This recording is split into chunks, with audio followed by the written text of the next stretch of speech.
Tidak jadi beban. Tidak jadi Berarti beban. sama sekali tidak merasa terbebani, apalagi SMA Negeri 3 Penyambungan kan dikenal sebagai sekolah baru berdiri, artinya banyak tuntutan setelah pindah ke SMA Negeri 3 Penyambungan. Tidak merasa terbebani, sebenarnya jauh di lubuk hati kita ada juga sih. Kenapa? Karena memang saya pertama kali diangkat ke Kota Nupan itu masih dengan program yang banyak. Tahu-tahu pindah seperti itu.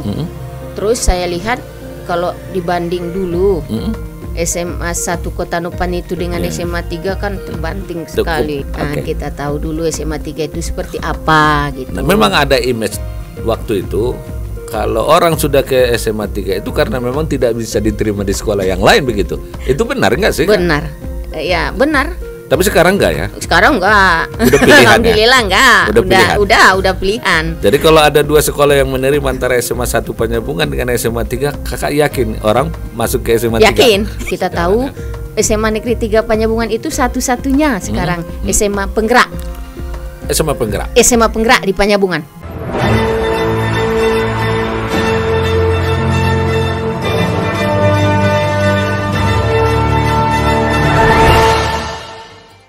.2,6 ppm Saturasi Suara, satu kata penumpang napas selalu di hati. Terima kasih Anda masih tetap bersama kami di Ruang Paslah, program talk show yang cerdas dan menginspirasi. Masih bersama Ibu Doktoranda Hajah Lesna Tarida MM di tema perempuan di tengah pusarana pendidikan. Tadi kita sudah ulik perjalanan beliau mulai dari SMA, kemudian menempuh pendidikan di Universitas Sekolah di Aceh, lalu memilih pilihan menjadi guru. Dari guru menjadi seorang pendidik, kemudian diangkat menjadi kepala sekolah. Pertama kali kepala sekolah di SMA Negeri 1 Kota Nupan, lalu pindah ke SMA Negeri 3 Penyambungan. Kita ulik dan kita bertanya. Nah, sebenarnya tadi pertanyaan saya tuh tidak pernah terpikir untuk menjadi kepala sekolah. Lalu setelah menjadi kepala sekolah, apa yang dirasakan ketika diangkat menjadi kepala sekolah? Apakah terpikir beban atau apa gitu? Tidak juga. Tidak juga. Yang pertama itu bersyukur. Bersyukur. Ya. Karena itu tadi kalau saya ceritakan perjalanannya, saya ingat dulu, memang benar-benar saya tidak pernah terpikir menjadi kepala sekolah. Tapi lagi-lagi waktu sekolah itu, dari sekian guru yang memang hampir semua guru saya sukai, ada Bapak Banta Ahmad. Pak Banta. Pak Banta Ahmad waktu itu menjadi kepala sekolah saya. Setelah Pak Hulaid, Bapak Iskandar, Bapak mendiang almarhum Pak Sayadi juga. Pak Sayadi, ya. Kemudian Bapak Banta Ahmad. Entah kenapa Bapak itu pernah memanggil saya. Begitu saya keluar dari kelas, memanggil saya, membaca piket, kemudian Inang, kamu nanti akan jadi kepala sekolah. Saya yakin itu. Bapak, makasih Pak. Itu aja saya slow aja saya menjawabnya. Tapi teringat saya dengan sekarang, dan saat kami jumpa, itu disampaikan oleh beliau. Karena saya begitu ada kesempatan untuk menjadi kepala sekolah, saya temui beliau. Pak, saya teringat dengan apa yang disampaikan oleh beliau kan. Dan memang betul karena yang saya bilang katanya. Ya Pak, saya bilang. Ya itu dia. Jadi bersyukur Pak. Itu yang pertama. Bersyukur, tidak jadi beban. Tidak jadi beban. Berarti sama sekali tidak merasa terbebani, apalagi SMA Negeri 3 Penyambungan kan dikenal sebagai sekolah baru berdiri. Sekolah baru berdiri artinya banyak tuntutan setelah pindah ke SMA Negeri 3 Penyambungan. Nggak merasa terbebani. Tidak merasa terbebani, sebenarnya jauh di lubuk hati kita ada juga sih. Kenapa? Karena memang saya pertama kali diangkat ke Kota Nupan itu masih dengan program yang banyak. Tahu-tahu pindah seperti itu. Terus saya lihat kalau dibanding dulu SMA 1 Kota Nupan itu dengan SMA 3 kan terbanting sekali. Mana kebanting? SMA Kota Nupannya atau SMA 3-nya? SMA 3-nya. Berarti SMA 3-nya kebantingnya tuh tidak begitu sejajar begitu ya? Iya. Kita tahu dlu SMA 3 itu seperti apa gitu. Nah, memang ada image waktu itu kalau orang sudah ke SMA 3 itu karena memang tidak bisa diterima di sekolah yang lain begitu. Itu benar enggak sih? Benar. Ya, benar. Tapi sekarang enggak ya? Sekarang enggak. Udah pilihan. Alhamdulillah enggak. Udah pilihan. Jadi kalau ada 2 sekolah yang menerima antara SMA 1 Penyambungan dengan SMA 3, kakak yakin orang masuk ke SMA 3? Yakin. Didengarin Pak Nuh nanti loh. Enggak, ini kan keyakinan kan gitu. Keyakinan ya. Artinya kita harus percaya diri. Percaya diri ya. Iya. Bersaing sehat. Oke. Sebenarnya di SMA 3 begitu ditempatkan di SMA 3 dulu karena kebanting tadi, apa yang kakak lakukan pertama? Pertama saya lihat potensi apa yang bisa saya kembangkan di sekolah itu. Di sekolah itu. Apa yang saya ada lihat potensi, saya lihat alhamdulillah guru-gurunya cukup potensial. Guru-gurunya? Guru-gurunya cukup potensial, lingkungan sekolahnya cukup mendukung.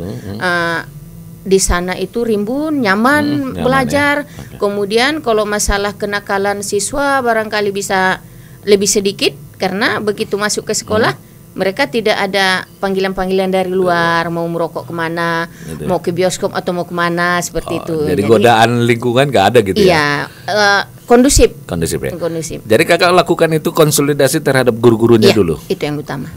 Karena sebelumnya memang ada gejolak gitu. Itu bagaimana? Oh, masih ingat deh ya. Itu bisa terkonsolidasi dengan baik. Itu ya? Saya lihat kekuatan di mana, apa permasalahan sebenarnya, digali, konsolidasi ke dalam, alhamdulillah terurai ya. Jadi kakak urai satu persatu mana yang perlu diperbaiki gitu. Iya. Lalu potensi itu sudah ada, kemudian lingkungan mendukung. Program kira-kira apa yang menjadi unggulan di SMA 3 itu sehingga orang misalnya yang tamatan SMP katakanlah begitu memilih ke SMA 3 gitu. Pertama saya tadi kan melihat kekuatannya dulu. Kekuatan guru-guru kita ini alhamdulillah bagus. Saya lakukan perubahan mindset dulu. Mindset perubahan semuanya. Gurunya perubahan mindset gurunya, tata usahanya, penjaga sekolahnya, perubahan mindset dulu. Itu yang saya lakukan. Jadi perubahan mindset yang dimaksud apa Kak? Waktu itu mindset mereka seperti apa gitu? Hanya melepas tanggung jawab saja sebagai guru lalu pulang misalnya sesuai jadwal, atau cara bagaimana, mindset apa yang saya selalu mengajak mereka diskusi. Kita sekarang kondisi kita seperti ini, di sini kita guru banyak, otomatis tuntutan untuk tanggung jawab kita tuh banyak. Saya apa juga lah dengan bagaimanalah nanti nasib kita kalau murid kita tidak meningkat. Jadi saya ajak mereka kasih ide-ide. Saya mulai dari perubahan mindset. Yang pertama saya pendekatan agama. Itu yang saya mulai. Rasa tanggung jawab begitu. Iya, rasa tanggung jawab. Saya juga sempat waktu itu membawa mereka ke komunitas Islami ya. Komunitas Islam ya. Ya. Jadi program itu program religi lebih dominan begitu kira-kira. Iya. Sampai sekarang. Eksaknya? Oh, itu seiring sejalan. Kita tahu SMA Negeri 3 Penyambungan itu satu-satunya sekarang SMA Penggerak. SMA Penggerak. SMA Penggerak di Penyambungan. Itu dari siapa? SMA Penggerak itu program kementerian. Program kementerian sekarang ya. Ada sekolah penggerak, ada guru penggerak, Merdeka Belajar. Nah itu sekarang kan perubahan kurikulum, penyempurnaan. Tepatnya penyempurnaan kurikulum. Jadi dengan sekolah penggerak ini, sebelum sekolah penggerak ya saya selalu mengikuti program-program apa yang bisa menjadikan sekolah kita ini lebih unggul, seperti itu. Sebelum sekolah penggerak kita juga ditetapkan sebagai SMA zonasi waktu itu, dan satu-satunya waktu itu di sini SMA zonasi ya? SMA zonasi yang istilahnya waktu itu terbaik di zonanya, seperti itu. Terbaik di zonanya. Oke. Kita hapus dulu nih SMA 3 ini emang benar-benar jadinya menjadi favorit gitu ya. Nah seorang perempuan sahabat di Start FM di pusaran pendidikan. Karena memang pendidikan ini adalah kebutuhan mendasar, program prioritas oleh pemerintah, baik pemerintah pusat di daerah ataupun di provinsi gitu. Lalu terlebih ini di bawah naungan pemerintah, sekarang sudah berada di pemerintah provinsi Sumatera Utara gitu kan. Ada nggak sih Kak dalam menakodai SMA Negeri 3 ini yang pro kontra? Nggak mungkin dong pro semua. Ada nggak pro? Kembali bagaimana kita menyikapinya? Menyikapinya. Iya. Ada guru-guru yang kontra dengan kakak di situ? Saya rasakan tidak. Semua menyukai. Maksudnya kita tadi udah dengan visi yang sama. Yang saya rasakan tidak. Tidak. Yang saya rasakan tidak. Semua menyayangi dan mencintai gitu ya. Begitu juga saya mencintai menyayangi mereka. Gitu ya. Tidak trauma pada proses sebelumnya gitu mereka. Saya tidak pernah memikirkan tidak itu memikirkan lagi. Itu ya. Karena yang saya memang begitu prinsip saya. Okay. Tidak mengingat yang jelek-jelek sehingga yang nampak baik semua. Baik semua ya. Oke, berarti tidak ada pro kontra gitu ya. Iya, menurut saya nggak ada. Dan baik semua ya. Oke. Nah, ini tentu menjadi kepala sekolah. Kemudian SMA Negeri 3 ini apa istilahnya tuh, grade atau apa tadi Kak? Passingnya naik gitu. Iya, naik itu kelas atau apa namanya? Klasifikasi atau apa namanya? Kalau di universitas misalnya akreditasi. Kalau ini apa namanya kalau SMA? Iya juga, rating, akreditasi, betul. Akreditasi. Sekarang di mana dia posisinya? A unggul. A unggul. A unggul. Itu selepel dengan siapa? A unggul. A unggul barangkali kalau dengan di Madinah. SMA Negeri 2+. SMA 2+. Iya.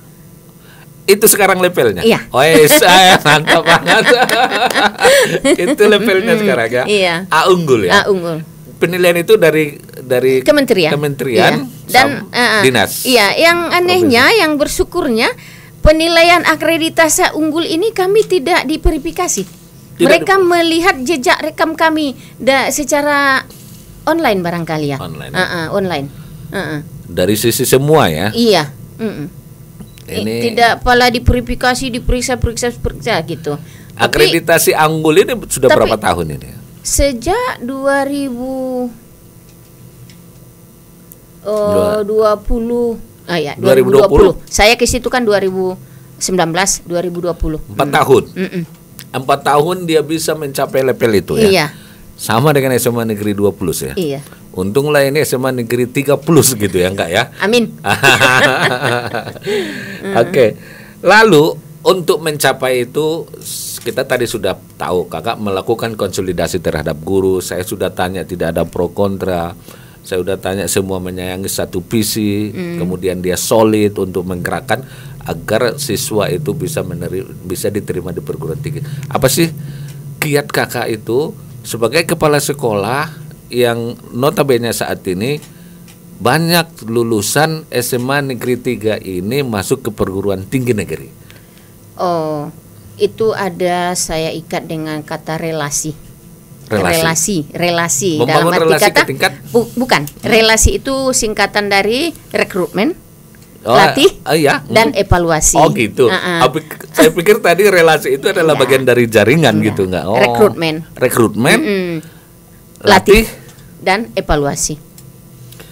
Di rekrutmen dan apa yang dilatih? Oh gini, rekrutmen ini kita adakan perekrutan bakat, minat, kemampuan siswa ini kemana? Itu kita lakukan di awal tahun pembelajaran. Berarti kelas 1 mereka gitu? Di kelas 1. Itu ada namanya penilaian diagnostik. Kemampuan awal. Iya, kita undang itu orang tua. Orang tua diundang. Iya, diundang orang tua. Kemudian ada orang dari pihak dari luar sekolah untuk menentukan diagnosanya gitu. Oh, belum. Ya? Kita bikin konsep sendiri, pertanyaan sendiri, melibatkan guru BK. Guru BK kan kita udah latih. Udah latih. Udah. Saya yang pertama peningkatan kualitas itu tadi. Saya selalu mengajak guru-guru kita itu sejak pandemi dulu mengikuti seminar-seminar, webinar itu ada laporan siapa yang paling banyak, seperti itu. Nah, direkrut siswa itu untuk didiagnosa gitu, katakanlah begitu, kemampuan awalnya seperti apa, minatnya kemana, orang tuanya seperti apa kebiasaan dia di rumah. Jadi mengkomunikasikan ini sama orang tua. Misalnya seseorang itu sudah kita tahu minatnya sosial gitu, atau minatnya eksak, atau minatnya ke sini. Mengkomunikasikannya seperti apa kepada orang tua?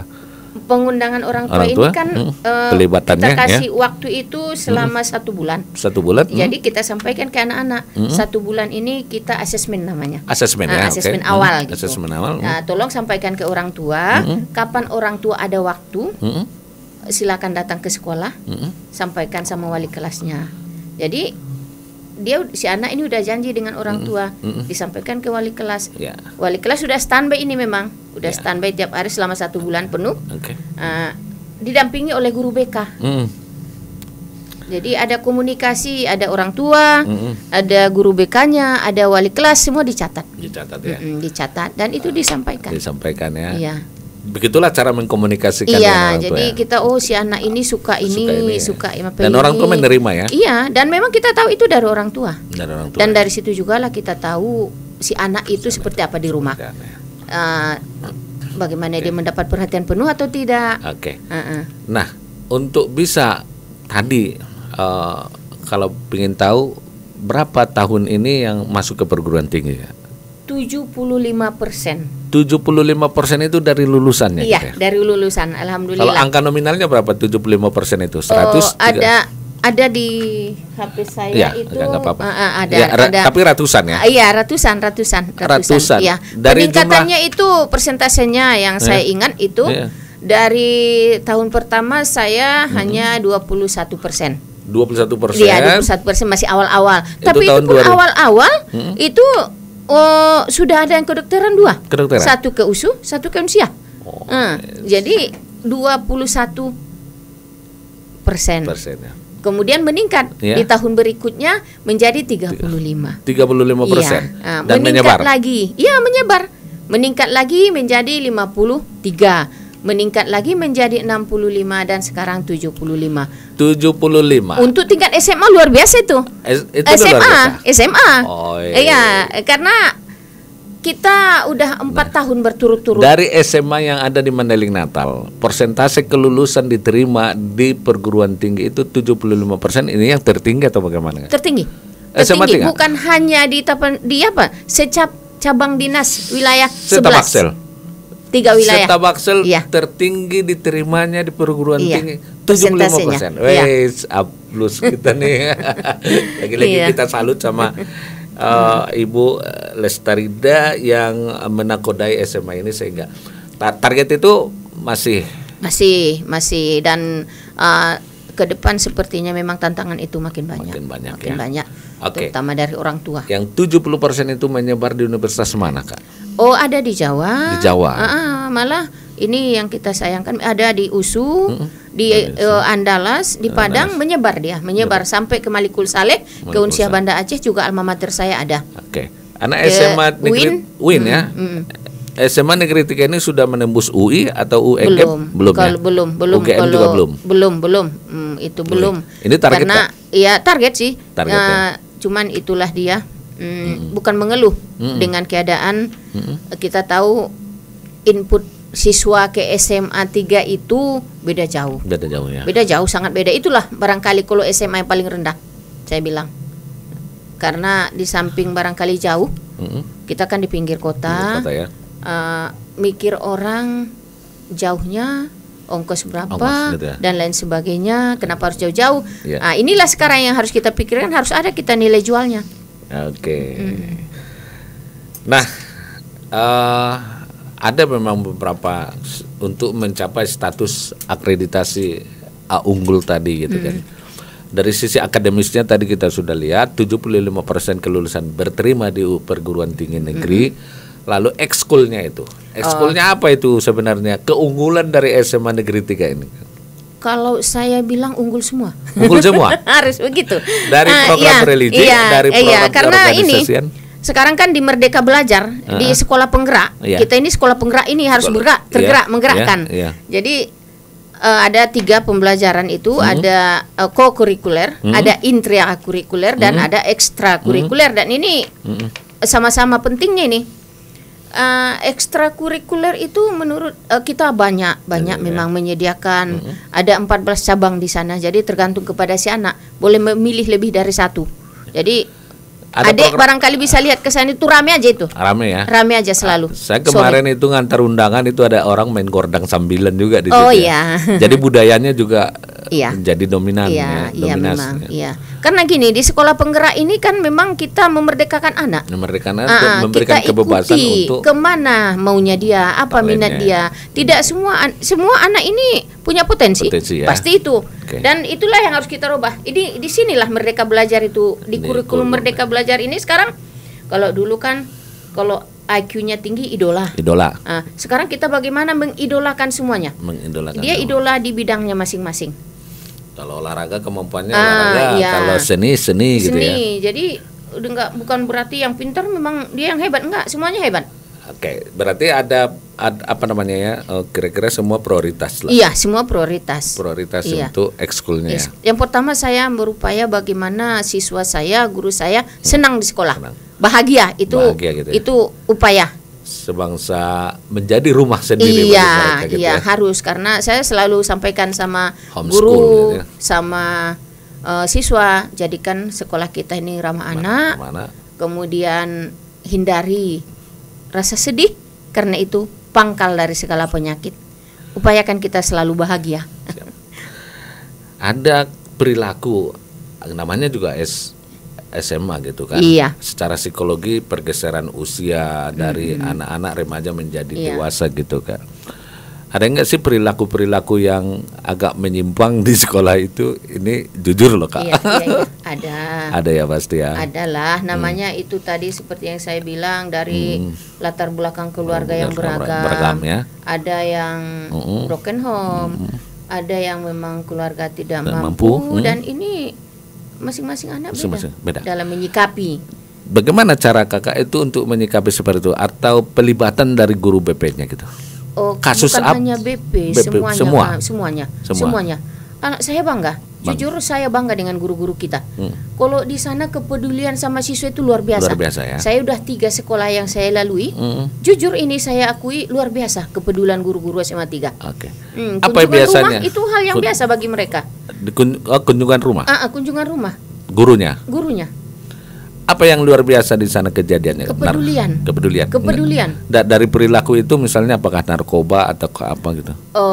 Yang kasus apa yang kasus